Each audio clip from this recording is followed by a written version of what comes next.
Hello दोस्तों, learning with AK में आपका स्वागत है। कल हमने पढ़ा था जीन पियाजे के महत्वपूर्ण शब्दों को। आज हम उनकी अवस्थाओं को पढ़ेंगे, उनके सिद्धांत को पढ़ेंगे। पहला सिद्धांत पढ़ेंगे। आइए शुरू करते हैं। पहला सिद्धांत संज्ञानात्मक विकास सिद्धांत। संज्ञानात्मक विकास सिद्धांत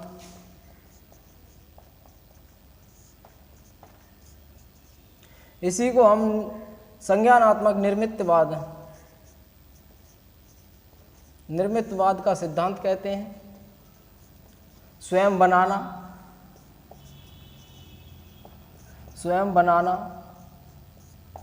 खोजना, निर्माण करना, ये इसका अर्थ होता है निर्मितवाद का। स्वयं बनाना, खोजना, निर्माण करना आदि। अब हम आगे इनकी अवस्थाओं को पढ़ते हैं। इनकी 4 अवस्थाएं हैं। पहली अवस्था है संवेदी।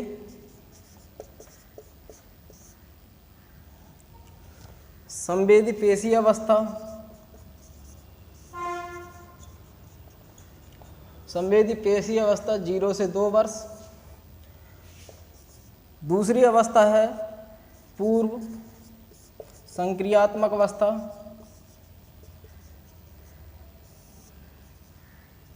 संक्रियात्मक अवस्था 2 से 7 वर्ष। तीसरी है मूर्त संक्रियात्मक अवस्था।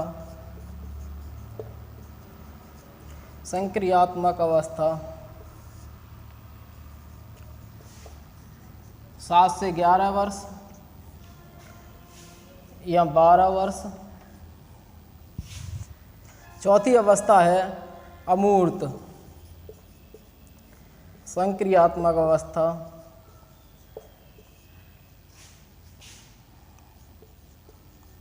संक्रियात्मक अवस्था जो 11 या 12 से आगे। ये चारों अवस्थाएं हैं पियाजे की। इनका एक बहुत ही अच्छा महत्वपूर्ण योगदान है पियाजे जी का, क्योंकि इन्होंने 3 बच्चों पर, अपने खुद के 3 बच्चों पर 30 वर्ष तक अध्ययन किया था। इसलिए इनका जो सिद्धांत है सबसे महत्वपूर्ण सिद्धांत माना है विकास के लिए। विकास के लिए इनका जो सिद्धांत है सबसे महत्वपूर्ण सिद्धांत है। और इनकी जो अवस्थाएं हैं वो बदली नहीं जा सकती।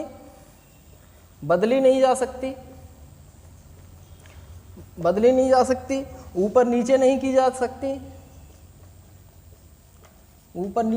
जा सकती। जैसी अवस्थाएं हैं वैसी ही रखी जाएंगी।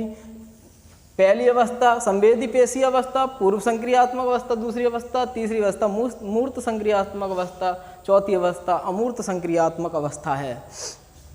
पहली अवस्था में बच्चा अपना जैसे अंगूठा चूसना, रोना, हंसना और शारीरिक क्रियाएं करना आदि होती हैं। इसमें माँ को पहचानने लगता है, माँ की आवाज़ को पहचानने लगता है शुरुआती में। इसमें होता है पूर्व संक्रियात्मक अवस्था। संक्रिया यानी कि मैंने बताया था ऑपरेशन,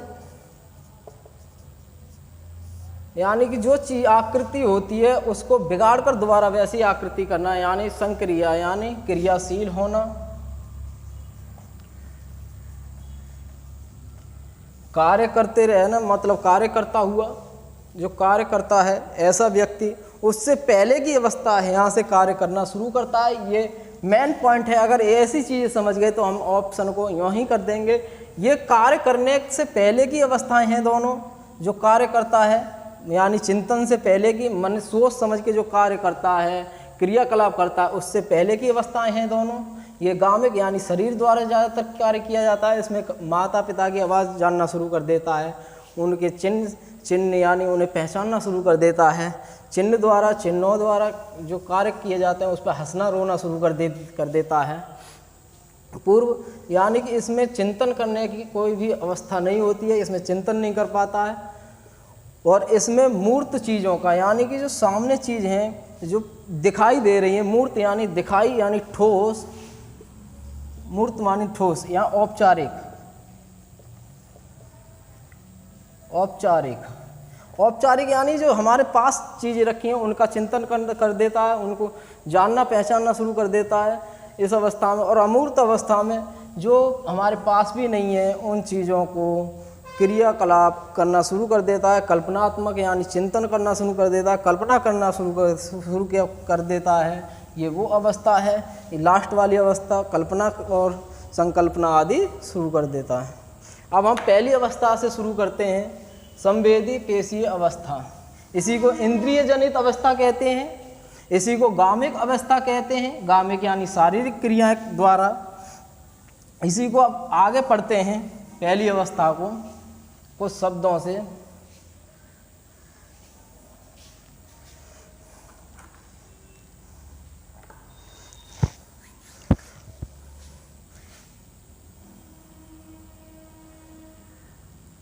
प्राथमिक कार्य, जो प्राथमिक कार्य हैं, प्राथमिक कार्य अनुकरण द्वारा और इंद्रियों द्वारा, यानी कि दूसरे को देख के क्रियाकलाप करना शुरू कर देता है और इंद्रियों से कार्य करता है।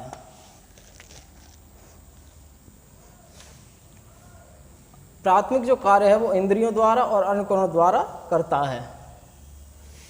इसे देख लीजिए, लिख लीजिए। अगला है वस्तु स्थायित्व।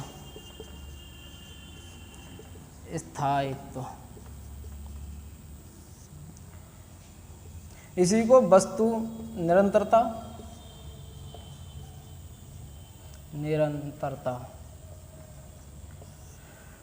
वस्तु का स्थायी होना, मतलब जो वस्तु को देख लेता है उसको स्थायी करना, अपने मन में संग्रहण करना, उसकी निरंतरता हमेशा के लिए बन जाती है।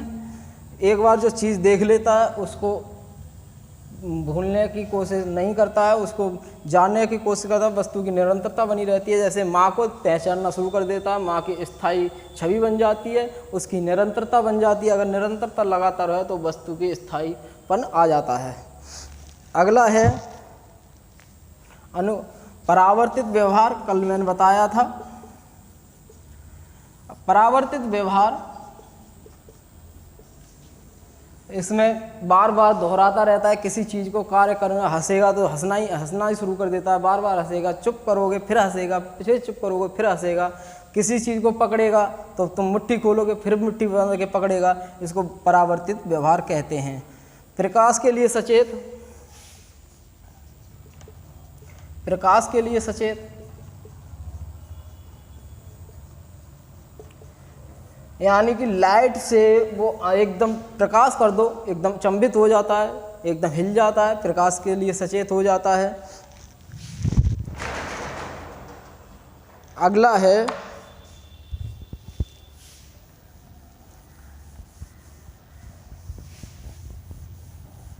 संकेत बताया, चिन्ह बताया, वो शुरू हो जाती हैं। माँ को पहचानना शुरू कर देता है, जीववाद हो जाता है, यानी कि यहाँ से शुरुआत कर देता है जीववाद की, कि सभी चीज़ साकार होती हैं, कैसी मतलब चलती फिरती होती हैं, जिनमें जीवन होता है, सभी को जीवित समझता है। चाहे कुछ भी दे दो सभी को जीवित समझता है, समझने शुरू कर देता है। यानी शुरू होने की बात आए प्रश्न में तब ये लगाना जीववाद, नहीं तो अगली क्रिया जीववाद की है पूर्व संक्रियात्मक, उसमें पूरी तरह से जीववाद समझता है, यानी सजीव समझता है। अगली दूसरी इसमें शुरू हो जाती है। शुरू की बात करें तो पहली क्रिया लगाएंगे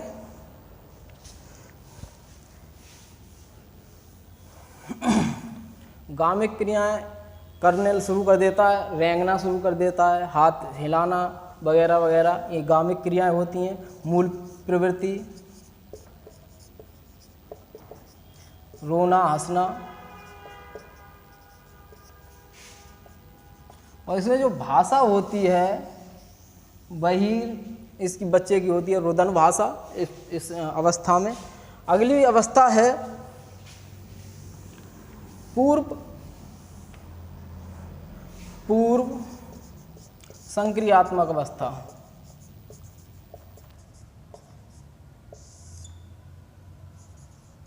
पूर्व संक्रियात्मक अवस्था जो 2 से 7 वर्ष है। अगली अवस्था है पूर्व संक्रियात्मक अवस्था, जो 2 से 7 वर्ष है। इस अवस्था में बच्चा चिंतन करने से, जो चिंतन करके कार्य करता है, उससे पहले की अवस्था है, यानी कार्य करने से पहले की अवस्था है वो दोनों अवस्थाएं, चिंतन करने से कार्य। इसमें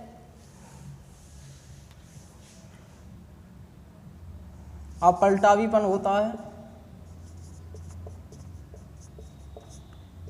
यानी कि अगर हमने उसे कहा कि 10 तक गिनती सुनाओ, उसने सुना दी 1 2 3 4 5 6 7 8 9 10, और उससे कहो उल्टा सुनाओ तो वो पलट नहीं पाएगा। इस अवस्था में अपलटावीपन होता है उसके अंदर, यानी क्रम से तो सीख सकता है लेकिन अक्रमिक यानी उल्टी नहीं सीख सकता। उल्टा यानी अपलटावीपन हो जाता है। केंद्रीकरण होता है इस अवस्था में। मैंने कल बताया था, एक ही चीज़ को एक ही तरीके से सीखना सोचना केंद्रीकरण होता है। इसमें विकेंद्रीकरण नहीं होता है, केंद्रीकरण होता है। अगला है जीववाद, पूरी तरह से हो जाता है। सजीवता, इससे जो पहले की अवस्था थी उसमें शुरू होता है, इसमें पूर्ण हो जाता है। यानी हर चीज़ को, गुड़िया गुड्डी को वगैरह चीज़ों को जीववाद यानी सजीव समझता है, यानी इसमें जीवन होता है ऐसा समझता है। और इससे जो पहले अवस्था उसमें शुरू होता है इस चीज़ का, इसमें पूर्ण हो जाता है, इसमें पूरी तरह से सीखता है। प्रतीकात्मक चिन्ह, प्रतीकात्मक खेल, प्रतीकात्मक खेल खेलना शुरू कर देता है। तोता उड़, तोता उड़,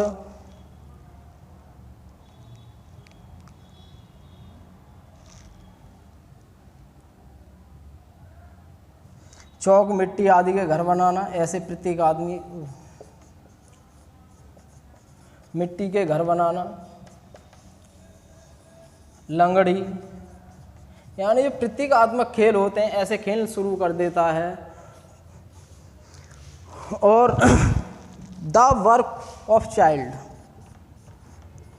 द वर्क ऑफ चाइल्ड, ये बहुत पूछा जाता है क्वेश्चन टेट वगैरह में। इसमें अपने खुद का कार्य करना शुरू कर देता है, अपना दोस्तों को बनाना शुरू कर देता है अपने खुद के। इससे पहली जो अवस्था थी उसमें माता पिता दोस्तों का चयन करते हैं, इसमें खुद चयन करता है और दूसरे के दृष्टिकोण को नहीं समझ पाता, कौन क्या कहना चाह रहा है, ये भी इस अवस्था में है, आप नोट कर लीजिए। अगली अवस्था है मूर्त अवस्था, जिससे सबसे ज़्यादा क्वेश्चन पूछे जाते हैं गणित के अंदर, वो है मूर्त संक्रियात्मक अवस्था। तीसरी अवस्था है मूर्त संक्रियात्मक अवस्था। मूर्त संक्रियात्मक अवस्था 7 से 11। इस अवस्था में सबसे ज़्यादा क्वेश्चन पूछे जाते हैं इस अवस्था से, और गणित में सबसे ज़्यादा क्वेश्चन इसी अवस्था से पूछे जाते हैं, क्योंकि अगर हम 2 + 5 जोड़ेंगे तो 7 हो जाएगी, क्योंकि इसी के अंदर जो होती है कक्षा 1 से 5 तक का जो विद्यार्थी होता है वो इसी अवस्था के अंदर होता है। 5 में 5 जोड़ेंगे 10 हो जाएगा, या 6 जोड़ेंगे तो 11 हो जाएगा। अगर 6 साल का पढ़ने बैठा कक्षा 1 में, तो हम उसी जिस कक्षा की बात कर रहा है उसमें 6 या 5 जोड़ दें, इसी में से आंसर आएगा गणित के अंदर ज़्यादातर। ये हमें देखना है। मूर्त संक्रियात्मक अवस्था, इसी को ठोस कहते हैं, इसी को औपचारिक कहते हैं।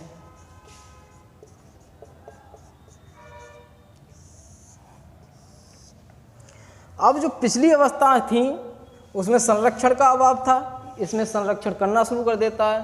पालना पोषना, वृक्ष को लगाना आदि, कैसे पाला जाए वृक्ष को, कैसे पोषण किया जाए वृक्ष का, ये सब जानना शुरू कर दे, तो मतलब पूरी तरह से आ जाता है उसमें। कैसे क्या खिलाया जाए, कब बच्चे को क्या खिलाया जाए, कब पौधे को पानी डाला जाए, ये सब संरक्षण। और पलटावीपन हो जाता है,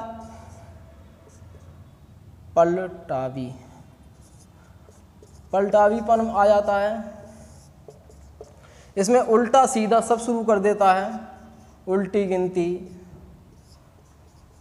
गिनती, सीधी गिनती, इसमें सारी शुरू कर देता है। पलटा भी पन आ जाता है, जहाँ था वहीं आना शुरू कर देता है। और इसमें अनुपात शुरू कर देता है, उसमें अनुपात नहीं होता है।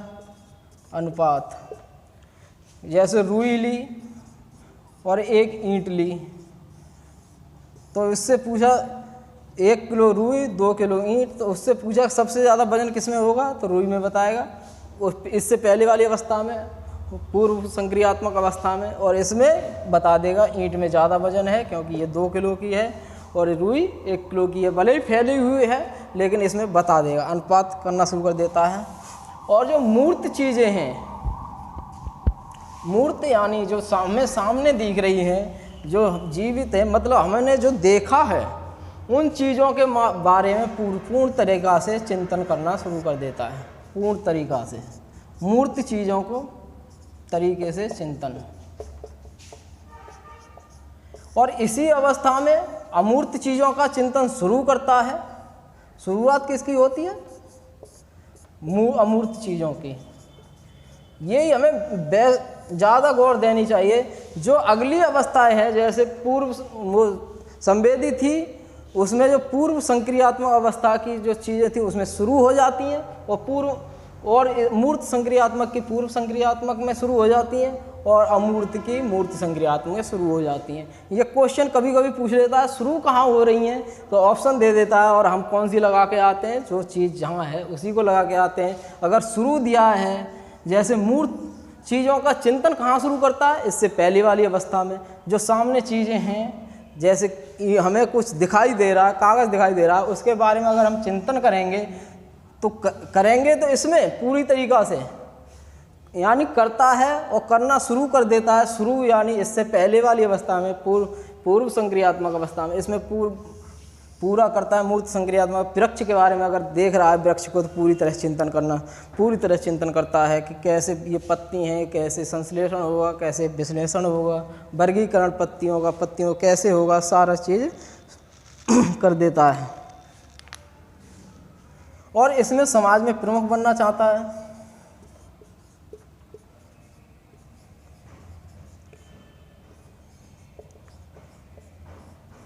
वो सोचता है समाज में सबसे प्रमुख, सबसे चालाक मैं ही हूँ। इस अवस्था में सबसे चालाक अपने को समझता है।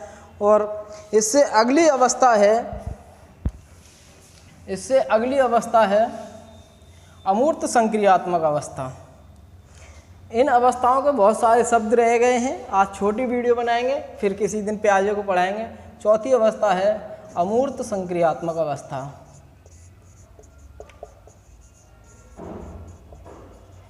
अमूर्त संक्रियात्मक अवस्था जो 11 से आगे है, इसमें पूरी तरीके से समस्या समाधान कर लेता है।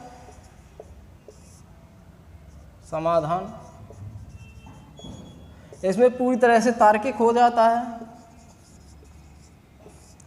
अमूर्त चीज़ों की जो हमारे पास भी नहीं है, अनौपचारिक चीज़ें हैं, उनका भी पूर्ण तरीके से चिंतन करना शुरू कर देता है। पूरी तरीके से गणितीय संक्रियाएं, इससे पहले वाले में गणितीय संक्रियाएं शुरू कर देता है।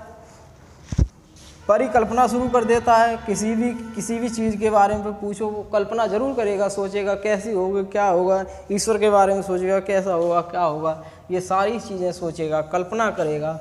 ये सब अमूर्त संक्रियात्मक अवस्था में होती हैं। आज हम बस इतना ही पढ़ेंगे। कल हम इसके 2 सिद्धांत आगे जो हैं, भाषा विकास सिद्धांत और नैतिक विकास सिद्धांत, दोनों पढ़ेंगे और कुछ क्वेश्चन भी पढ़ेंगे कल। आज के लिए बस इतना ही। धन्यवाद।